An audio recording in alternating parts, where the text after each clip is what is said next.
Kabanata 621. Anong nangyari? Sabay tanong ni Charlotte. May utang ako, at kinuha nila ako. Umiiyak si Olivia, halata sa boses niya ang takot. Tulungan mo ako, o ako ay mamamatay na. Nasaan ka? Sabihin mo sa akin ang lokasyon mo. Pinalis ni Charlotte ang foam at nagmamadaling magpalat ng damit. Sa eskinita sa likod ng sultry night, sabi ni Olivia sa nanginginig na boses. Halika na, baka papatayin nila ako. Si Olivia ay ibinaba ang tawag. Nagbihis si Charlotte, kinuha ang kanyang telepono, at nagmamadaling lumabas. Miss Wynne, ang almusal ay nakahanda na, sabi ng katulong, ngunit nilampasan ni Charlotte ang kanyang balikat at tumakbo pababa ng hagdan sa kanyang pagmamadali. Miss Wynne, sigaw ng katulong sa likod niya. Mayroon akong agarang bagay na dapat asikasuhin. Babalik ako kaagad. Tumalikod si Charlotte at tumawag. Sa baba, hinarap niya ang mga bodyguard na nagparada ng kanilang mga sasakyan. E-drop mo ako sa sultry night. Bilasan mo. Maalinsangan na umaga. Nagulat si Marino. Yes, please. Right now, gulat na sagot ni Charlotte. Oo, ma'am. Hindi na nagtagal pa si Marino at agad na binuksan ang pinto. Miss Wynne, saan ka pupunta? Si Mrs. Berry, naabala sa paglalatag ng mesa, ay tumakbo palabas upang magtanong. Ikaw ay mag-shoot ng iyong kasal sa tabing dagat mamaya. Mrs. Berry, may apurahan akong usapin at babalik ako kaagad. Mangyaring ipaalam kay Zachary ang aking pagliban. Sumakay si Charlotte sa kotse nang hindi na naghihintay ng sagot. Simulan mo nang magmaneho. Nagmamadali na sabi niya kay Marino. Oo, ma'am. Sa pag-aaral sa ikalawang palapag, kung saan nagbabasa si Zachary kasama ang mga bata, may kumatok sa pinto. Sinilip ng maid ng mabuti si Zachary. Mr. Knock, lumabas si Miss Wynne, iniulat niya. Ha! Napaiwas ng tingin si Zachary sa librong hawak niya. Para saan? Hindi ko alam. Mukhang nagmamadali siya. Nag-aalala ako na baka may nangyari, ang nag-aalalang sabi ng maid. Baka mag-aalala ka, kaya nandito lang ako para ipaalam sa iyo. Isinara ni Zachary ang libro at hinarap ang mga bata. Ituloy natin ito ngayong gabi, di ba? Oo, Daddy. Masunurin namang tumango ang mga bata. Daddy, gamitin mo ang bookmark ko. Kung hindi, hindi natin maalala kung saan tayo tumigil ngayon. Iniabot ni Ellie kay Zachary ang isang bookmark na gawa sa isang napakagandang napreserbang dahon. Pahina 234. Napangiti si Zachary at pinunasan si Ellie sa ilong. Don't worry, may photographic ako na alaala. Tumayo siya at naglakad patungo sa pinto. Bumaba na kayo para mag-almusal saglit. Okay, Daddy. Nag-chorus ang mga bata sa matatamis na inosenteng boses. Robbie, ano ang photographic memory? Walang muwang na tanong ni Ellie. Ibig sabihin, hindi nakakalimutan ni Daddy ang anumang nakikita niya, sabi ni Robbie habang inaayos niya ang bookshelf. Si Daddy ay isang henyo. Nako, ikaw lang ang may utak ni Daddy. Kami ni Ellie wala, sabi ni Jamie habang malungkot na humawak sa baba. Jamie, malakas at sporty kagaya ni Daddy, protesta ni Robbie. Si Ellie ay may artistic skills ni Mommy. Iyan ay mahusay na mga katangian. Mangyaring huwag underestimate ang iyong sarili. Ano ang underestimate? Ibig sabihin, ang tatlong bata ay nakikibahagi sa mga debate sa silid ng pag-aaral. Samantala, pinatawag ni Zachary si Ben sa labas. Anong nangyayari? I've just heard back from Marino. Sinabi lang ni Miss Wynne na pupunta siya sa sultry night at hindi ipinaliwanag kung bakit, ulat ni Ben. Pupunta doon si Bruce kasama ang ilang lalaki bilang backup. Good, sabi ni Zachary na nakakunot ang noo. Napaka-impulsive ni Charlotte. Hindi niya sa akin sinasabi bago magpatuloy. Napaka-immature. Huwag kang mag-alala, Mr. Knock. Walang mangyayari sa pagbabantay ni Bruce, aliw na sabi ni Ben. Bakit hindi ka mag-almusal kasama ang mga bata? Ipapahatid ko kay Bruce si Miss Wynne diretso sa beach pagkatapos para sa iyong photoshoot. Sige, mag-aalmusal na sana si Zachary kasama ang mga bata nang marinig niya ang tunog ng papa-under na sasakyan. Narito si Mr. Noct. Ganito kaaga. Gulat na tanong ni Zachary.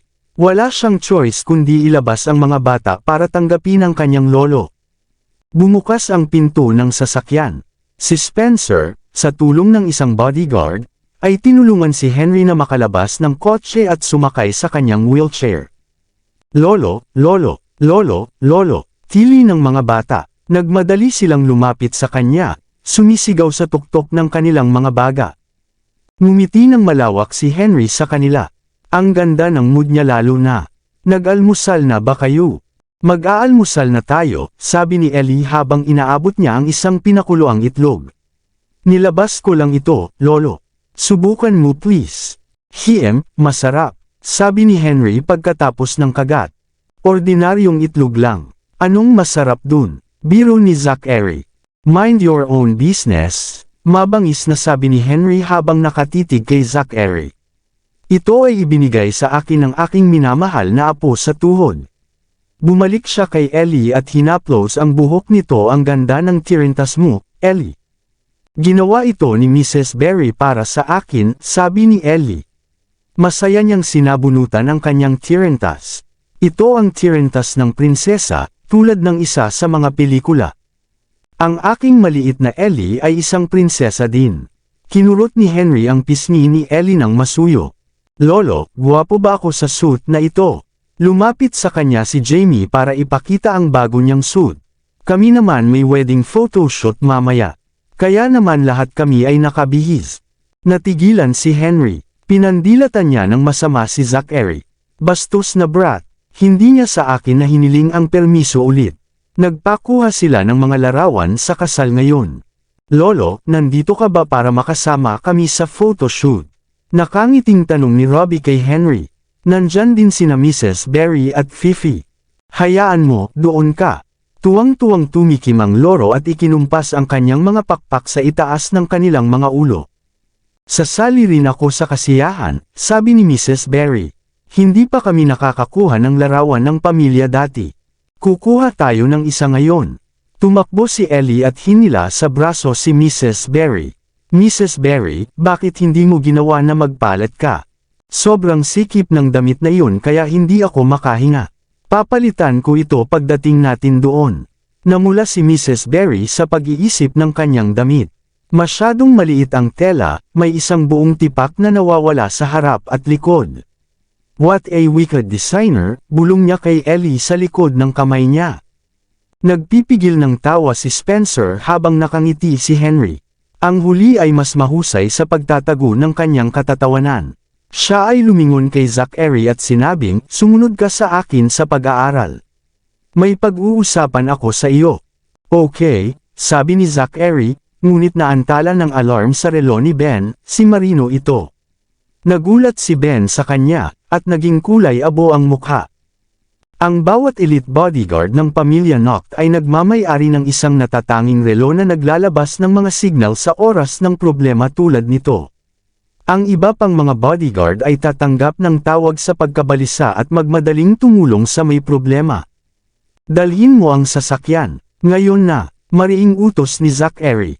Mabilis siyang sinunod ng mga bodyguard at tumalon si Zachary sa sasakyan. Protektahan si Mr. Henry at ang mga bata, utos ni Zachary nang susundan siya ni Ben. Opo, sir, sagot ni Ben, at pinagmasdan si Zachary hanggang sa siya ay umalis.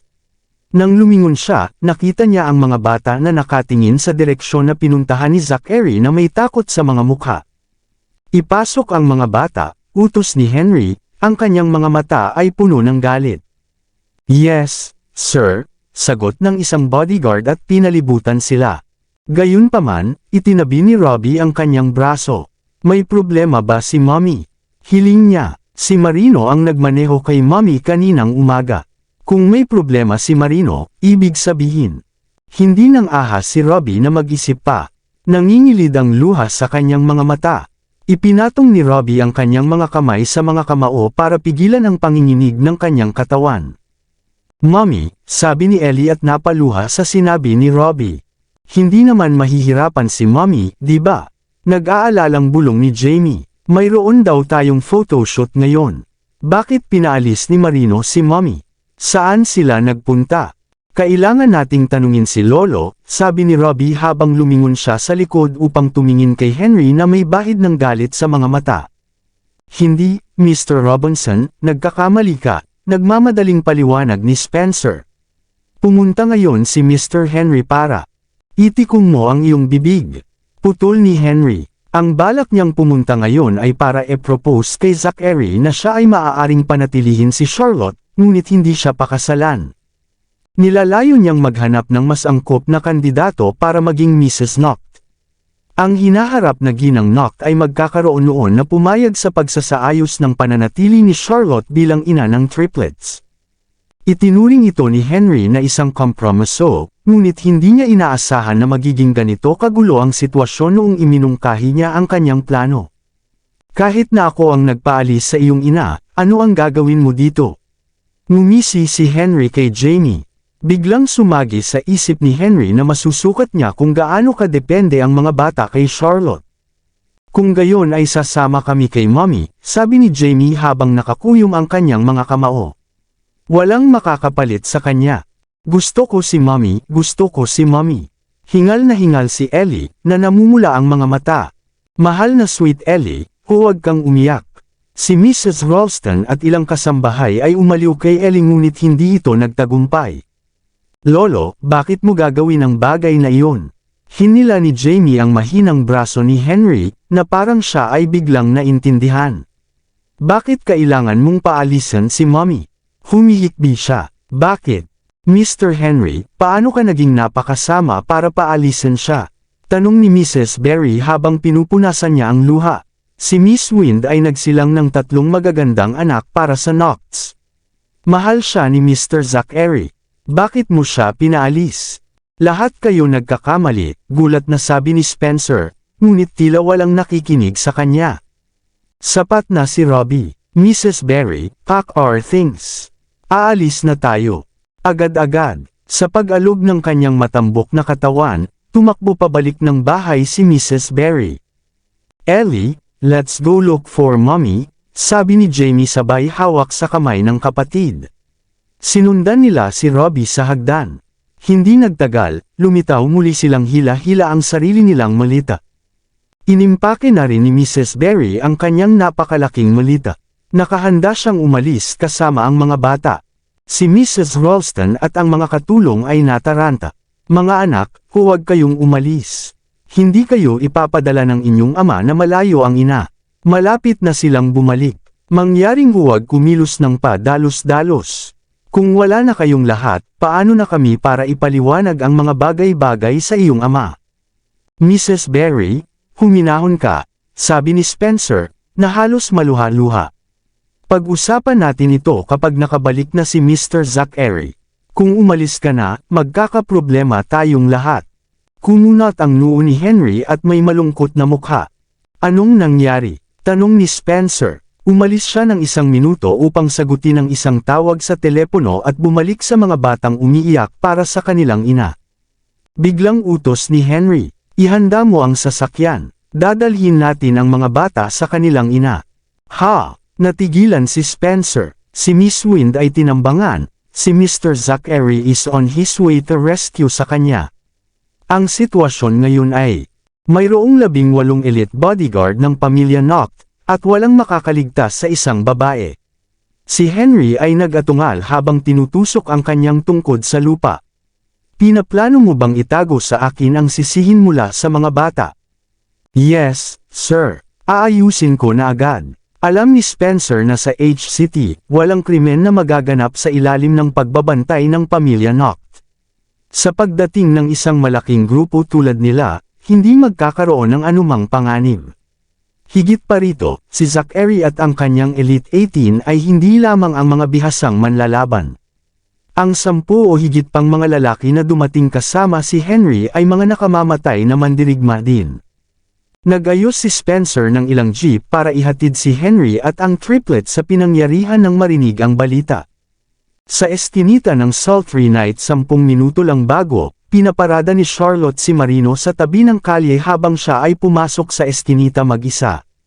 Hindi mapalagay si Marino ngunit hindi siya nang ahas na suwayan siya. Bukod sa ilang pas ang eskinita na nagkalat sa basurahan para sa pagkain, wala ni isang buhay na bagay ang nakapasok sa paningin. Nagsimulang maghinala si Charlotte, biglang may nagmula sa itaas ng nakakatakot na pakiramdam. Likas na tumingala siya, at nasulyapan niya ang isang palayok ng bulaklak na nahuhulog sa kanyang ulo. Pinagmasdan ni Charlotte ang pagbagsak nito, ngunit nabigla siyang gumalaw. Sa huling segundo, may lumitaw na anino at itinulak siya palabas ng kapahamakan. Nabasag ang palayok sa lupa kung saan siya nakatayo sandali dati. Tinakpan ni Charlotte ang kanyang bibig sa sobrang takot. "Miss Wind, okay ka lang ba?" Dumating ang nag-aalalang boses. Tumingala si Charlotte at nakita niya si Marino na nag-aalalang nakatingin sa kanya. "Natatakot ako na malagay ka sa panganib, kaya sinundan kita dito." Sinilip ni Marino ang eskinita. "Tayo ay hindi dapat dito, alis na tayo." Sasamahan na sana niya si Charlotte palabas ng eskinita nang harangin sila ng ilang dosenang mga delinkwente ang landas ng paglabas. Sila ay mahusay na armado ng iba't ibang mga armas, mula sa mga machete hanggang sa mga baton. Si Charlotte ay nakadama ng paparating na pakiramdam ng panganib. "Anong nangyayari?" Nagdududang tanong niya. "Charlotte, I'm sorry," isang hikbi ang nanggagaling sa kanilang likuran. Umikot si Charlotte at nakita si Olivia na hawak ng dalawang lalaki. Siya ay pinalo sa halip na masama, bilang pinatunayan ng kanyang duguan na mukha at punit na damit. "Olivia," tawag ni Charlotte. Gusto niyang tumakbo pasulong upang hawakan si Olivia sa kanyang mga bisig, ngunit isang bagay ang tungkol sa napakaraming tao na binalaan siya ng manatili sa kinaroroonan niya. "I'm sorry, pinagbantaan nila ako sa buhay ng aking ina." Nanginginig si Olivia sa pag-iyak, punong-puno ang mga mata ng pagkakasala. "Hindi ko sinasadyang mapahamak ka. I'm sorry. Walang mangyayari sa iyo sa akin dito," sabi ni Charlotte. Hinarap niya ang mga delinkwente. "Magkano ang utang niya sa inyo? Babayaran ko ito. Hayaan niyo lang siya. Ayaw namin ng pera. Gusto ka namin." Ilan sa mga delinkwente ay ngumiti ng masama. "Masyado ka nang lumayo," sigaw ni Marino. "At sino ito?" "Ang kanyang knight in shining armor. Pang-aasar ng isa sa kanila. Ikaw lang ang makakalaban sa 20 tayo." Nang lumabas ang mga salita sa kanyang bibig, sinuntok nila ng pasulong gamit ang mga machete na nakataas. Napasigaw si Charlotte sa sobrang takot. Si Marino, gayunpaman, ay hindi na nabigla. Tumayo siya at hinarap sila pabalik ng madali. Bigla silang nag-ingat kay Marino, dahil hindi siya ordinaryong kasanayan. Marami pa silang ipinadala patungo sa kanya habang sinunggaban ng iba si Charlotte habang okupado si Marino. Sa lalong madaling panahon siya ay nabigla sa pagsisikap na palayasin ang mga pag-atake at iligtas si Charlotte sa parehong oras. Siya ay nahuli at halos kinaladkad palabas ng eskinita. Isang van na walang bintana ang lumitaw, at kailan lang malapit nang itulak si Charlotte. Bumilis ang isang jeep papunta sa kanila at tumalon ang ilang bodyguards pababa. Binugbog nila ang mga lalaking may hawak at mabilis na kinuha nila si Charlotte. Tumingala siya sa kanyang tagapagligtas at nakitang si Bruce iyon. "Nandoon pa rin ang kaibigan ko at si Marino. Please tulungan mo sila." Tinuro niya pabalik ang eskinita. "Yes, ma'am," sagot ni Bruce. Inakay niya ang kanyang mga tauhan sa eskinita, habang dalawa pa ang nanatili sa likod para magbantay kay Charlotte. "Miss Wind, bakit hindi ka maghintay sa kotse?" Pinagbuksan siya ng pinto ng isa sa mga bodyguard. "Hihintayin ko sila." Bago pa siya makatapos, isang tangke ang umuungal at lumipad patungo sa kanila na parang kabayong hindi nakatali. Sigaw ni Charlotte, na blanko ang isip niya. Narinig niya ang boses ng mga bata na sumisigaw sa kanya. "Mommy!" Kabanata 625. Bang! Ang tangke ay bumangga sa jeep nang may lakas na pinalipad ito ng ilang metro ang layo. Napabalikwas ito sa hangin bago bumagsak sa tambak ng mga durog na bato sa lupa. Ang mga labi ng jeep ay sumabog sa isang bola ng apoy at makakapal na itim na usok na bumalot sa kalye. Ang epekto ay naging sanhi ng mga alarma ng mga nakaparadang sasakyan sa kahabaan ng kalye na pumutok sa matinis na sirena. Biglang bumagsak ang kalye sa gulo at ingay. Mommy! Umiiyak na hiyawan ng mga bata. Tinangka nilang tumakbo papunta sa kanya kung saan sumabog ang jeep ngunit pinigilan sila ng mga bodyguard. Napapanganga si Henry sa gulat. Nakaupo siya nang hindi gumagalaw sa kanyang wheelchair. Sa puntong iyon, dumating si Zachary. Siya rin, ay nakatayong natigilan sa takot sa pinangyarihan ngunit sumugod sa pagkilos ng ilang segundo noon. Walang pakundangang tumakbo siya papunta kay Charlotte. Mr. Knock, sabi ng isang bodyguard habang pinipigilan siya pero walang pakinabang. Charlotte, bumalik ka, nasaan ka man? Sigaw ni Zachary na parang baliw, na nagdadalamati na hayop. Sabi mo papakasalan mo ako at bubulin ang natitirang bahagi ng iyong buhay sa akin. Hindi ka pwedeng mawala ng basta-basta ng ganyan. Bumalik ka. Hinalungkat niya ang nasusunog na mga labi gamit ang kanyang mga kamay na parabang itinatago siya ng apoy sa kanyang paningin. Kailangan ko siyang mahanap, kailangan kong. Hindi pinansin ni Zachary ang kanyang nasusunog na damit o maging ang kanyang mga nasusunog na braso. Ang mahalaga lang sa kanya ngayon ay matagpuan niya siya. Mommy, Mommy, umiiyak ang mga bata habang kumikawala sa hawak ng mga bodyguard. Kasama ang kanilang ama, ay tumakbo sila sa paligid para hanapin si Charlotte. Nanginginig sa takot ang maliliit nilang figure sa pag-iisip na mawawala ang kanilang ina habang naghahanap sila sa paligid para sa isang bakas sa kanya. Hindi nila pinansin ang napakalaking apoy, o init at panganib. Nanatili si Henry sa sasakyan. Ang tagpo sa kanyang harapan ay nagpaalala sa kanya ng gabing iyon 20 taon bago. Ito ay isang katulad na aksidente, ang nasusunog na kotse, ang nakakapanghinang sikmura, at mga iyak. Ang tatlong bata na nauna sa kanya ay parang isang 6 na taong gulang na si Zachary. Ang biglaang pagkawala ng mga mahal sa buhay ay magdudulot ng peklat at trauma sa buhay ng isa. Noon pa man ay umaasa si Henry na maalis ang balakid na si Charlotte, kahit na hilingin niya iyon, mawawala na lang siya. Gayunpaman, sa puntong iyon, nakaramdam siya ng pagkakasala at kakilakilabot. Nadurog ang kanyang puso nang masaksihan niya ang pagdadalamati ng kanyang apo at mga apo sa tuhod. Hiniling pa ni Henry na sana ay binigyan niya sila ng kanyang basbas kanina. Kung mayroon siya, maaaring hindi ito nangyari. Katulad ng huling pagkakataon. Mommy, Mommy, tumikim si Fifi sa likod. Naramdaman ni Zachary ang panginginig sa kanyang gulugod. Lumingon siya sa likod at nakita ang pulang-pulang apoy, ang figure ni Charlotte na nagmaterialize nang mawala ang usok. Maluhaluhang nakatingin sa kanya. Umiyak siya hanggang sa manginig ang buong katawan niya. Noon lang niya nalaman kung gaano siya ni Zachary minahal. Siya ay tanga dahil hindi niya ito napagtanto noon pa man. Mommy, sa hitsura ng kanilang ina, ang triplets ay sumugod sa kanya. Hinawakan silang lahat ni Charlotte ng mahigpit sa kanyang mga bisig, umiiyak ng maluwag. Huwag kayong umiyak. Maayos si Mommy. Mommy, tinakot mo ako hanggang sa mamatay.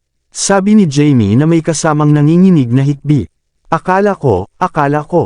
Akala namin hindi ka na namin makikita, sabi ni Robbie habang pinupunasan ang kanyang mga luha.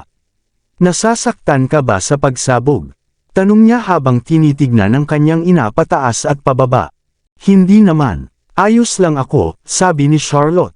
Nang dumiretso sa amin ang tangke, hinila ako ni Marino sa tabi papasok sa oras. Ang pagsabog ay nagpatamba sa akin ng ilang sandali. Ngayon lang ako nagkamalay.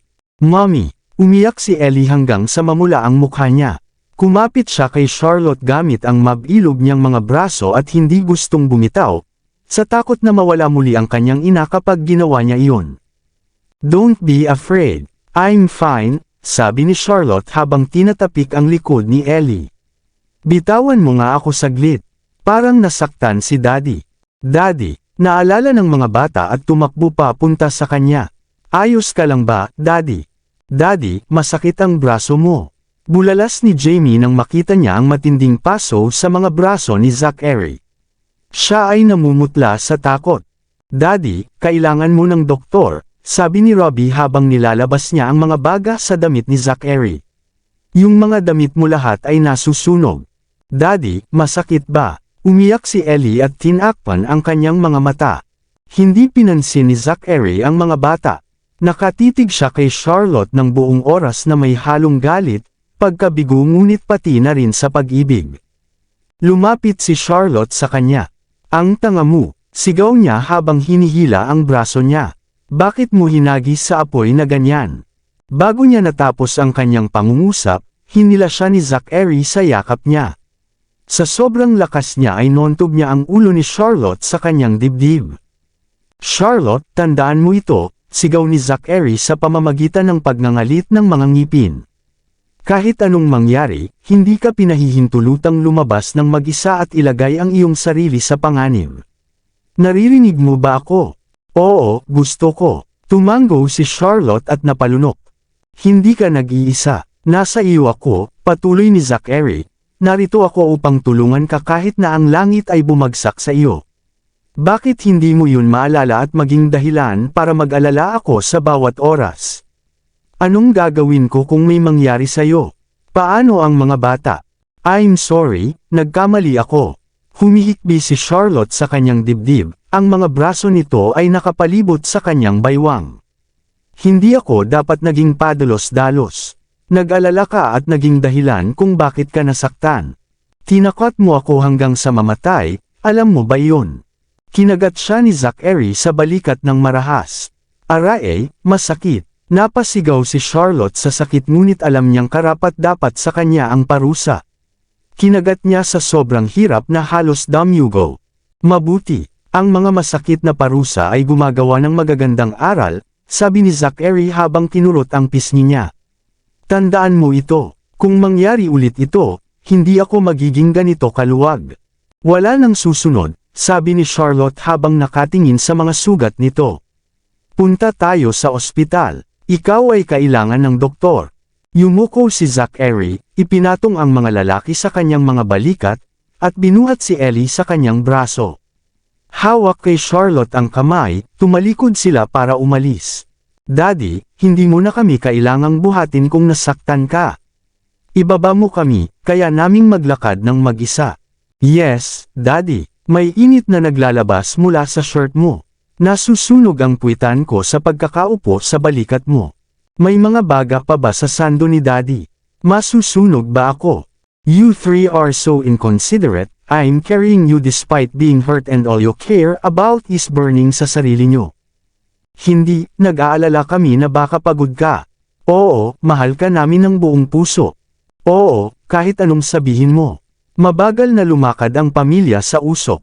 Gumawa sila ng kakaiba ngunit magandang silhouette laban sa ningning ng nasusunog na pagkawasak. Lumipad si Fifi papunta sa kanila mula sa sasakyan. Daddy, Mommy, Daddy, Mommy, kumakaway siya habang umiikot sa ibabaw ng kanilang mga ulo. Nandito na si Fifi. Mukhang nasunog ang mga pakpak ni Fifi. Saan nagpunta si Fifi kanina? Kapag may nangyaring mali, siya ang unang tatakbo at nagtatago. Anong walang utang na loob na ibon? Nakahinga ng maluwag si Henry nang masulyapan niya ang pamilyang umuusbong ng hindi nasaktan. Sa kabutihang palad, ito ay isang sindek lamang, at walang seryoso. Kung may nangyari, gagawin ni Zachary at ng mga bata na kamuhian ako sa natitirang bahagi ng kanilang buhay. Napakagandang araw, bulalas ni Spencer. Natakot ako, hindi na kaya ng dati kong puso ito. Tara na. Sumenyas si Henry. Lumingon siya at nakita si Mrs. Berry na umuungol sa dalamhati mula sa loob ng sasakyan. Sinabi ng bodyguard kay Mrs. Berry, Miss Wind is fine. Look. Napatingin si Mrs. Berry sa direksyon na itinuro ng bodyguard. Ang pamilya ng 5 ay masayang naglakad patungo sa kanilang sasakyan. Walang nasaktan, kahit ang ibon. Sa isang iglap, umiiyak si Mrs. Berry sa tuwa. Nako, salamat sa Diyos. Magaling si Miss Wind. Bigla na naman siyang napaiyak sa takot. Kinalimutan na nila ako. Ikakasal daw kami na magkasama sa mga larawan. Miss Wind, hintayin niyo ako. Sa tulong ng bodyguard, inilabas ni Mrs. Berry ang kanyang matambok na maliit na katawan palabas ng kotse at tumakbo sa kay Zachary at sa kanyang pamilya. Nang makita ang matambok na figure ni Mrs. Berry na humahabol sa kanila, hindi na napigilan ni Spencer ang pagtawa. Ang utu-uto na matandang bugger, palaging pinagtatawanan si Mrs. Berry, pang-aasar sa kanya ni Henry. May crush ka sa kanya, huwag ako. Ha, natigilan si Spencer. Hindi, bakit ko iisipin ang bagay na iyon? Nauutol niyang sabi sa isang paliwanag. Sa tingin ko lang. You sound guilty, matigas na sabi ni Henry habang nakatitig kay Spencer. Kinawayan niya ang isang bodyguard para buhatin siya sa sasakyan. Oh, and tell the rascal that I won't be attending his photoshoot. I dropped by at the wedding, siya ay casual na bili ni Spencer bago umalis. Yes, sir, nakayukong sagot ni Spencer. Natigilan siya nang maunawaan niya ang buong kahulugan ng mga salita ni Henry. Sinasabi mo bang pumayag ka? Maaari ko bang sabihin na hindi? Walang magawa si Henry. Kung sasabihin ko muli ang aking hindi pagkakasundo, lahat sila ay mapupuot sa akin. I'm glad that you've thought it through, sir. Ipapaalam ko kaagad kay Mr. Zachary. Yumuko ulit si Spencer at nagmamadaling umalis. Mr. Zachary, Mr. Zachary. Sa tunog ng boses ni Spencer, umikot si Zachary habang nakatayo siya at ang mga bata sa sasakyan. Ano yon, Spencer? Sabi ni Mr. Henry, humihingal si Spencer. Dahil matanda na siya, inabot siya ng ilang sandali upang makabawi mula sa maikling sprint. Maaari nating pag-usapan ito kapag bumalik tayo, sabi ni Zachary na nakakunot ang noo. Nag-aalala siya sa kanya muling sinusubukang makialam ni Lolo. Wala siya sa mood para dito at sinubukang itaboy bago siya. Kailangan kong marinig ang sasabihin ni Spencer. Sinabi niyang hindi siya dadalo sa photoshoot, ngunit dadaan siya sa kasal. Natapos si Spencer sa isang pagmamadali. Natigilan si Zachary. Muli siyang lumingon kay Spencer. Sinasabi mo bang pumayag si Lolo? Iyan ang tinanong ko sa kanya. Pagkatapos ay ginaya ni Spencer ang tono ng boses ni Henry habang inuulit niya ang huli na tumugon sa bawat salita. Kung sasabihin ko muli ang aking hindi pagkakasundo, lahat sila ay mapupuot sa akin. Tawa ng tawa si Zachary.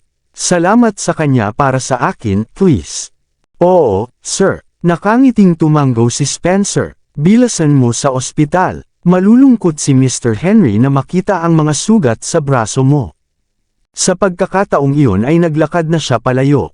Nagjo-jogging pa rin si Mrs. Berry papunta sa kanila. Mag-ingat sa iyong hakbang, Mrs. Berry, sinalubong siya ni Spencer nang mag-cross ang landas nila. Oh, salamat. Tumango si Mrs. Berry. Mr. Zachary, Miss Wynne, okay ka lang ba? Okay lang kami. Sumenya si Zachary sa dalawang bodyguard para tulungan si Mrs. Berry sa pag-akyat ng sasakyan. Daddy, ano ang sinabi ni Mr. Spencer? Nagsiksikan ang mga bata kay Zachary dahil hindi nila kaya marinig ang usapan nila ni Spencer.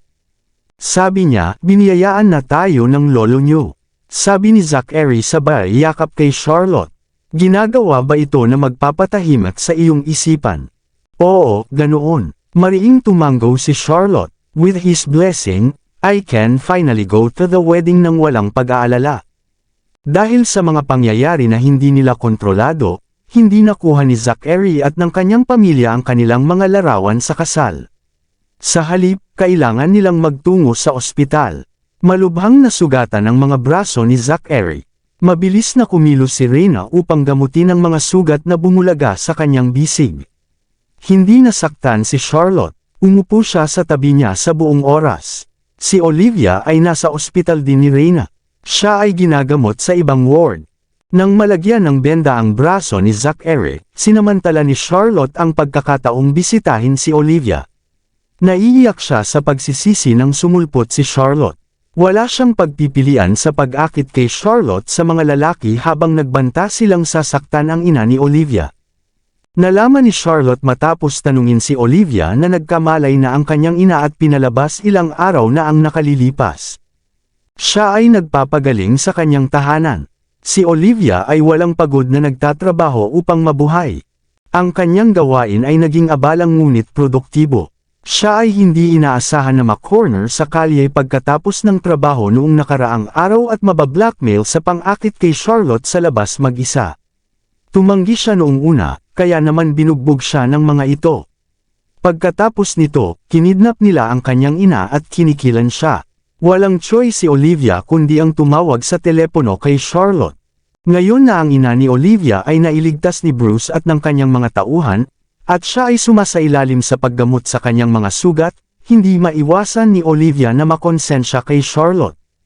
Sino sila? Tanong ni Charlotte kay Bruce. Iyan ang mga lalaking kinuha ni Miss Blackwood, sagot ni Bruce sa isang mababang boses. Ang balitang ito ay ikinagulat ni Charlotte. Akala ko sumuko na si Sharon. Lumalabas, impyerno pa rin siya, at determinadong gumawa ng mga kalupitan. Nang makatanggap si Mr. Knock ng balita tungkol sa iyong panganib, sumugod siya sa iyo. Sinubukan ng kanyang mga tao na pabagalin siya pababa sa pamamagitan ng pagharang sa kanyang daan sa kalsada. Gayunpaman, hindi niya inaasahan na susundan kita noong umalis ka. Kami ay mapalad na nakaiwas sa isang sakuna ngayon. Isinalaysay ni Bruce ang pangkalahatang daloy ng mga pangyayari kay Charlotte. Ngayon na nakarating na tayo sa ilalim nito, dagdag pa niya, si Mr. Knock na ang bahala sa iba. Don't worry. Tumango si Charlotte. Pakiusap, alagaan mo si Olivia at ang kanyang ina. Huwag kang mag-alala, ma'am, gagawin ko, sabi ni Bruce. Charlotte, tinutulungan mo pa rin ako sa kabila ng ginawa ko sa iyo. Napayuko si Olivia sa hiya. Hindi ko na alam kung ano ang sasabihin. Huwag kang tanga. Ako ang nagsimula ng buong gulo na ito. Biktima ka lang, sabi ni Charlotte na may kasamang ilang pagkakasala. Ito ang pinakamaliit na magagawa ko para sa iyo. Salamat, Charlotte. Pinunasan ni Olivia ang kanyang mga luha. Magpagaling ka kaagad. Huwag kang mag-overthink, okay. Matapos aliwin ni Charlotte si Olivia, hinanap niya si Zachary at nakita niya itong naka-jacket na papaalis na. Saan ka pupunta? Tanong nito habang nagmamadaling lumapit sa kanya. May mga bagay akong dapat asikasuhin. Nakabenda pa ang mga braso niya. Iuwi ang mga bata. We'll do the photoshoot bukas. Masakit pa ang mga braso mo. Dapat kang bumalik sa amin at magpahinga. Nag-aalalang sabi ni Charlotte. Those matters require my immediate attention. Kapag tapos na ako, you can marry me without any na mga alalahanin. Marahang hinaplos ni Zachary ang kanyang noo. May kinalaman ba ito kay Sharon? Mahirap bang hawakan? Tahimik na tanong ni Charlotte. Naipakita ko na sa pamilya Blackwood ang labis na pakikiramay at kabaitan sa pamamagitan ng hindi paghingi ng bilyong utang nila sa akin. Sumiklab ang init ng ulo ni Zachary. Kung hindi dahil minsan si Taylor Blackwood ay iniligtas ang aking ama, paparusahan ko na sana si Sharon. Okay, calm down, nagmamadaling sabi ni Charlotte. Minsan sumusobra si Sharon, pero huwag naman sana makasira sa relasyon ng dalawang pamilya para sa akin. Mareresolba natin ito ng diplomatiko. Alam ko na ang gagawin. Niyakap siya ni Zachary at tumalikod na para umalis.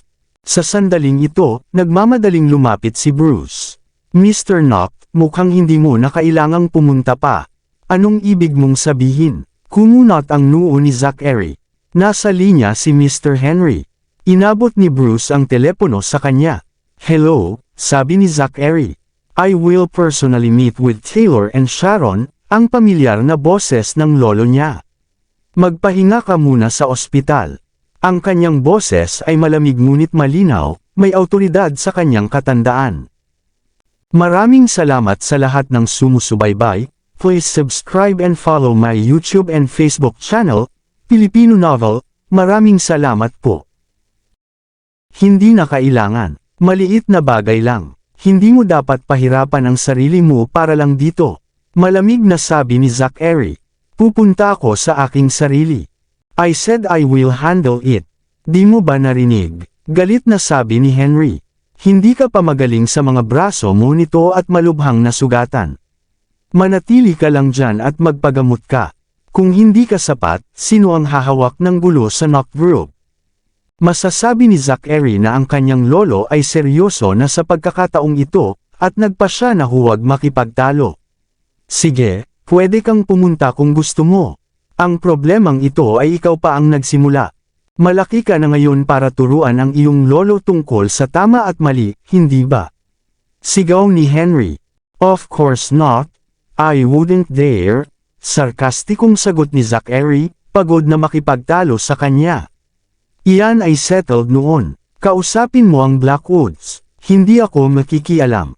Nag-aalala ka sa kasal mo. Iwan mo na ito sa akin. Nang hindi na naghihintay ng sagot, ibinaba ni Henry ang tawag. Ang matandang ito, hindi mapigilan ni Zachary na mapangiti. Ikaw at ang iyong lolo ay nagmamalasakit sa isa't isa, ngunit pareho kayong tumanggi na ipakita ang inyong malambot na panig, si Charlotte tinutokso siya. Ito ba ay isang namamanang katangian ng mga Noct? Mas mabuting masanay ka na sa ganito, ngayong pakasalan mo na ako. Inakbayan siya ni Zachary sa balikat. Umuwi na tayo at magpahinga. Makakatulog ka ng maayos ngayong gabi. Sige, lumabas sila ng ward at nadatnan si Mrs. Berry at ang mga bata na mahimbing na natutulog sa lounge. Gising at masigla si Fifi.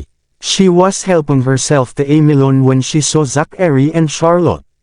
Daddy, Mommy, sigaw ni Fifi habang pinapakpak ang kanyang pakpak. Hello, Fifi. Hinila ni Charlotte si Fifi na damapo sa kanyang balikat. Masarap maging loro minsan, sabi ni Charlotte. Hindi mo kailangang mag-alala tungkol sa mga bagay-bagay. Like you, pang-aasar ni Zachary at kinuha ang triplets. Ginising ni Charlotte si Mrs. Berry at umuwi na sila, pagod ngunit masaya. Daddy, magpapapicture ba tayo para sa kasal? Idinilat ni Ellie ang kanyang mga mata at bamulong. Ang aking palda ng prinsesa ay madumi ngayon. Pakitandaan na sabihin sa kanila na dalhan nila ako ng bagong palda. Gagawin. Si Zachary ay nagtanim ng halik sa kanyang buhok. Mommy, poprotektahan kita kapag matanda na ako, bulong ni Jamie sa kanyang pagtulog habang siya ay naglalaway sa buong balikat ni Zachary. Salamat dyan, Jamie, sabi ni Charlotte habang buong pagmamahal na ginulo ang buhok nito. Yumuko siya at humulik kay Robbie, na mahigpit na nakakapit sa kanyang damit kahit sa kanyang pagtulog, na parabang natatakot siya na gawin niya itong kunin muli sa kanya. Labis na nakonsensya si Charlotte. Nangako siya sa kanyang sarili na ipagtanggol ang pamilyang ito sa kanyang buhay at haharapin ang anumang paghihirap kasama si Zachary. Wala nang mga ideya sa pagtakas. Ang insidente ang naglapit sa kanila, at wala nang makakapaghiwalay sa kanila kailanman. Kinabukasan, masayang nagtungo sa dalampasigan ang pamilya para sa kanilang photoshoot. Si Zachary at Charlotte ay magkatabi sa dalampasigan at nanumpa sa kanilang mga puso na gugulin ang kanilang buhay kasabay ng hanging dagat na hinahampas ang kanilang buhok.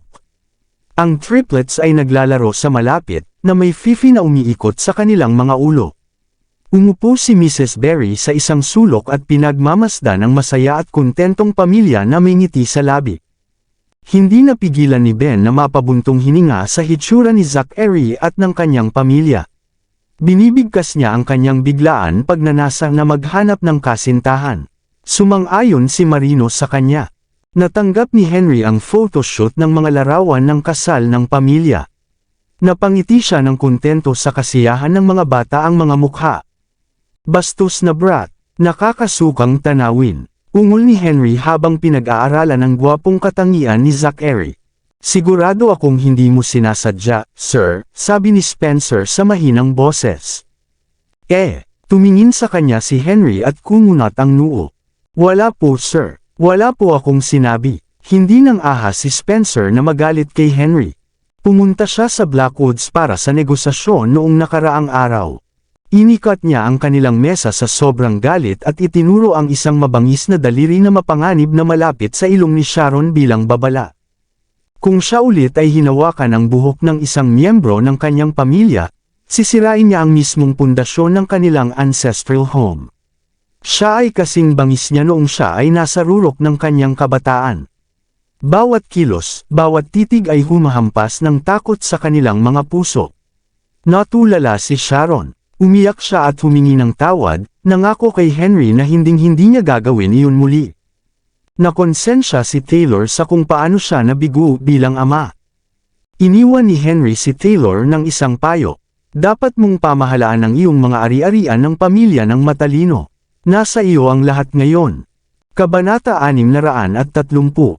Madali itong maunawaan. Sa loob ng isang araw, nabawi ni Taylor sa tulong ni Henry ang mga shares na dati kay Sharon na ninakaw sa pamamagitan ng kanyang maingat na inilatag na pamamaraan. Ngayon na ang Cinder Group ay bumalik na sa mga kamay ni Taylor, hindi na makakakilos si Sharon ng walang parusa. Sa araw ding iyon, ipinahayag ni Taylor na palaging susuportahan ng Cinder Group ang Knopp Group at hindi kailanman makipag-alyansa sa Lindbergh Corporation. Ang buong plano ay naisakatuparan ng perpekto, kasama si Henry. Habang kumalat ang balita tungkol dito, lahat ng tao sa mundo ng negosyo ay nagsaya sa ngalan ni Henry. Natapos ang pag-asa na ang pamilya Knopp at ang pamilyang Lindbergh ay pupunta sa digmaan laban sa isa't isa bago pa man ito nagsimula. Naturally, ito ay hindi isang senyales ng kahinaan sa bahagi ng Lindbergh Corporation dahil mayroon pa sila na gumawa ng anumang aksyon. Pagkatapos ng lahat, ang pamilyang Brown at Cinder Group ang nakipag-alyansa sa Lindbergh Corporation at ipinakalat ang balita na gusto nilang palawakin ang kanilang negosyo sa H-City. Maaaring ito ay isang pagtatangka na subukan ng Knopp Group sa huli. Ang paglahok ni Henry ay hindi isang indikasyon ng kawalan ng kakayahan ni Zachary na sugpuin ang Cinder Group. Ito ay mas angkop lamang na pumasok si Henry dahil sa utang na loob niya kay Taylor. Pagkatapos ng ilang pagsisikap, nagawa nilang pakalmayan ang sitwasyon. Ang Sterlings, Browns, at Blackwoods ay hindi nabanta, habang nanatili ang Lindbergh Corporation na tahimik. Dahil dito, bumalik ang Knopp Group sa mapayapang gawain nito. Samantala, abala si Zachary sa pagpaplano ng kasal nila ni Charlotte. Bagamat hindi niya inimbitahan ang media at gustong panatilihing pribado ang kasal, inimbitahan pa rin niya ang lahat ng mga kaibigan at kamag-anak ng pamilya Knopp. Tulad ng para sa pamilya Wind, ang mga tapat kay Charlotte at nag-aalaga sa kanya sa mga anino ay malugod ding inanyayahan. Masaya ang lahat para sa kanilang dalawa. Yaong mga minamaliit ang pamilya Wind at nanunuya sa kanila noon ay nanginginig na ngayon sa kanilang mga bota. Gayunpaman, hindi iyon pinansin ni Charlotte. Sa panahong iyon, kontrolado ang kanyang kalagayan, at siya pakiramdam niya ay labis siyang nag-aalala noon. Naalis na ang lason sa kanyang katawan at hindi na magkakaroon ng anumang mga relapses. Ang tanging gusto niya noon ay mapayapang gugulin ang kanyang mga araw kasama si Zachary. Sa paglipas ng mga araw, sa wakas ay araw na rin bago ang kasal. Nang gabing iyon, nagtipon ang buong pamilya para sa hapunan. Habang ang gabi ay malinaw, ang buwan ay nagniningning ng maliwanag habang ang mga bituin ay tuldok sa kalangitan. Ang hapunan ay inihain sa hardin, na puno ng mahahabang mesa na natatakpan ng puti at masasarap na pagkain. Habang pinagmamasdan ni Henry ang mga bata na masayang tumatakbo at nakita kung paano masaya sina Zachary at Charlotte sa isa't isa, hindi niya maiwasang mapangiti at magpasalamat kung gaano siya pinagpala. Ang makitang isang masayang pamilya ang tanging hangad niya. At walang alinlang ang hinayaan niya ang kanyang sarili na magpakasawa sa maligayang sandali. Ang pakiramdam ng tagumpay na nadama niya mula sa kung ano ang nauna sa kanya ay higit pa kaysa sa pag-secure ng bilyon-bilyong halaga ng mga deal sa negosyo. Oras na para sa hapunan. Oras na para sa hapunan. Parehong inimbitahan nina Mrs. Berry at Mrs. Ralston ang lahat na maupo sa kanilang mga upuan. Mrs. Berry, "Drop whatever you're doing and come join us," magiliw na iniaya ni Charlotte. Nunono, ito ay isang kahanga-hanga ngunit bihirang pagkakataon para sa akin upang ipakita ang aking mga kasanayan sa pagluluto, kaya hayaan mo akong masiyahan sa loob nito. Napangiti si Mrs. Berry nang may pagmamalaki. Narinig kong gusto ni Mr. Knopp ang mga kakaibang pagkain. Kaya naman, nag-effort ako na pag-aralan ang mga ito para lang maipakita ko sila ngayon. Hahaha, ang ganda. Humagalpak ng tawa si Henry. Na-appreciate ko ang effort. That's the least I can do. After all, we're one family now. Masayang tawa ni Mrs. Berry. Huwag kang tumayo dyan. Halika at maupo ka. Inakay siya ni Henry. Nalalayan ni Zachary si Charlotte sa kanyang upuan habang ang tatlong bata ay umupo sa kani-kanilang upuan. Sa araw na iyon, sila din ay nakasuot ng mga suit at gown, tulad ng mga prinsipe at prinsesa sa mga fairy tale. Lahat sila pagtiningnan na mag-ara at kaibig-ibig sa parehong oras. Maingat na nakasandal kay Henry, tinakpan ni Ellie ang kanyang bibig habang bumubulong, "Lolo, pwede ba magsimula ngayon?" "Oo, pwede, ha ha ha." Hinawi ni Henry ang buhok ni Ellie ng magiliw at personal na inihain sa mga bata ang kanilang pagkain. Pagkatapos noon, siya nagpatuloy din sa paghahain kay Charlotte ng chicken drumstick, dahilan para mapatingin ito sa kanya, na natigilan.